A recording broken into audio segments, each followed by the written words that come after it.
জয় হরিচাঁদ, জয় গুরুচাঁদ, হরে কৃষ্ণ, হরি বল। উপস্থিত আমার হরিভক্ত এবং কৃষ্ণ ভক্ত বাবা ও মায়েদের চরণে জানাই প্রণাম। তারপর আমার শ্রদ্ধায় যত দাদা দিদি আছেন এবং আমার ছোট ভাই ও বোনদের প্রতি আমার রইল আন্তরিক ভালোবাসা ও শুভেচ্ছা। তো আজ আমি প্রতি নারী মাতৃজ্ঞান করিবার ফল কী হবে সেই সম্পর্কে আলোচনা করব। তো তার আগে একটু বলে রাখি যে সৃষ্টির আদি রহস্যের মূল হচ্ছে মাতৃজাতি। তা আমরা যতই পুরুষরা মনে করি যে আমরাই সব, কিন্তু আসলে মাতৃরূপী শক্তির প্রধান উৎস। তো হরিচাঁদ ঠাকুর যখন এই ধরাধামে অবতীর্ণ হয়েছিলেন তখন এই মাতৃজাতির প্রতি খুব অত্যাচার অনাচার হতো এবং নারী জাতিকে নরকের দ্বার বলতো। তো এই নারী জাতির মাতৃত্বের সম্মান ফিরিয়ে দেওয়ার জন্য হরিচাঁদ ঠাকুর বলেছিলেন, পরপতি পরসতী স্পর্শ না করিবে, তুমি না ডাকিলে হরি তোমায় ডেকে লবে। তাই এবং বলেছিলেন পর স্ত্রীকে মাতৃজ্ঞান করিবে।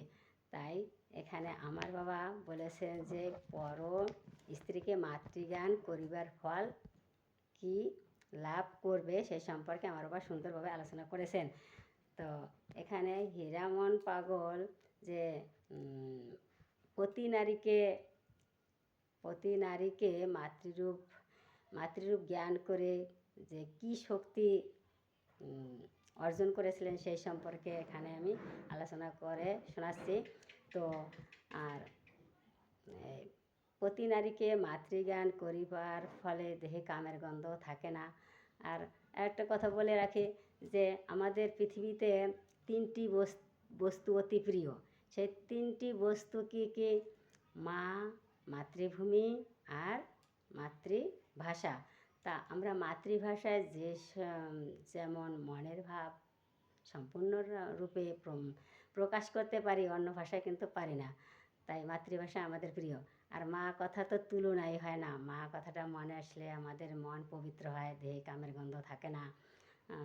তার এই দেহের আমাদের ষড়রূপ বাস করে, যেমন কাম, ক্রোধ, লোভ, মোহ, মদ, মাৎসর্য। তাই মায়ের কথা স্মরণে আসলে আমাদের মন পবিত্র হয় এবং আমাদের দেহে কামনা জাগে না এবং আমাদের চরিত্র ঠিক থাকে।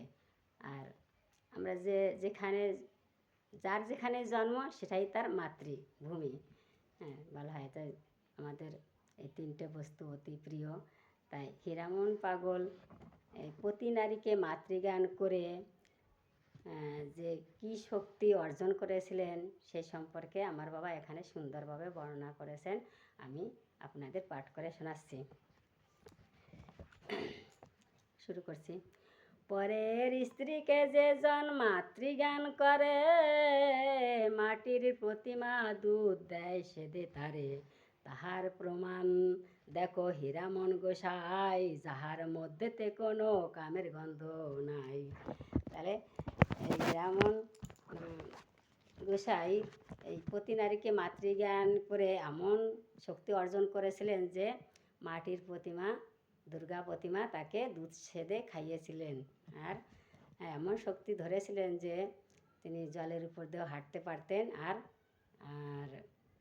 বালকের মরা গরু ভাগাড়ে ফেলে দিয়ে এসেছিল, সেটাও তিনি বাঁচিয়ে তুলেছিলেন এই প্রতি নারীকে মাতৃজ্ঞান করে। দেখো এই যে আমি পরে আবার একটু আলোচনা করছি, পাঠ করে শোনাচ্ছি।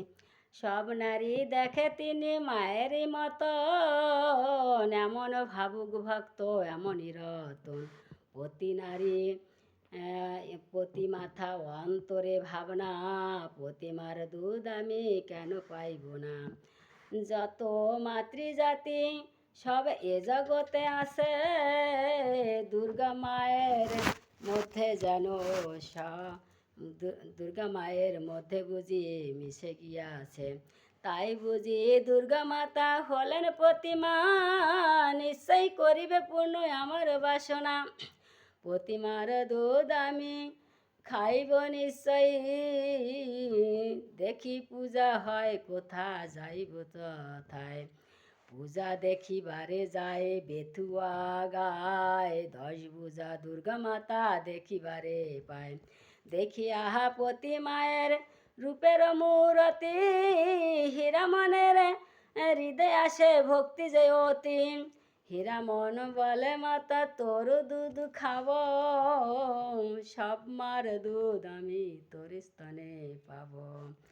ইহা বলে হীরা মন মার কোলে গেল, মার কোলে যায় লোকজন ছিল যত দেখিবারে পায়।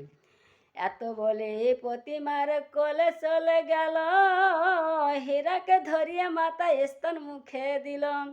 ছোট শিশু যেমন মায়ের দুধ খায়, হীরা মন তেমনি সে স্তন ধরে খায়। পূজা দেখিবারে সেথা যত লোক ছিল, হীরা মন দুধ খায় সকলে দেখিল। শুধু এই প্রতিমার দুধ খাইল তাহারে, এমন শক্তি ধরে জলে হাঁটিতে পারে। মুখের কথায় কত ব্যাধি সেরে যায়, বালকের মারা গরু সেও তো বাসায়। আর এই হীরামন এমন শক্তি ধরেছিল যে মুখের কথায় অনেক রোগ ব্যাধিও সেরে যেত। হ্যাঁ, আর জলের পর্দে হাঁটতে পারতো। বালকের মারা গাভী ভাগাড়ে ফেলিল, হীরামন গিয়া তথা সে গরু বাঁচালো। হেন শক্তি পেল হীরা মাতৃজ্ঞান করে, এমন ভক্ত কয়জন মেলে সংসারে। নারী জাতি যেই জন মাতৃজ্ঞান করে, মুকুন্দ প্রণাম জানায় তাহার চরণে। জয় হরি বল। এখানে রাখছি। আমি এরপর মাতা পিতা ভক্তি করিবার ফল সম্পর্কে আলোচনা করব। এখানে রাখছি। ভিডিওটা ভালো লাগলে লাইক শেয়ার কমেন্ট করে পাশে থাকবেন। জয় হরি বল।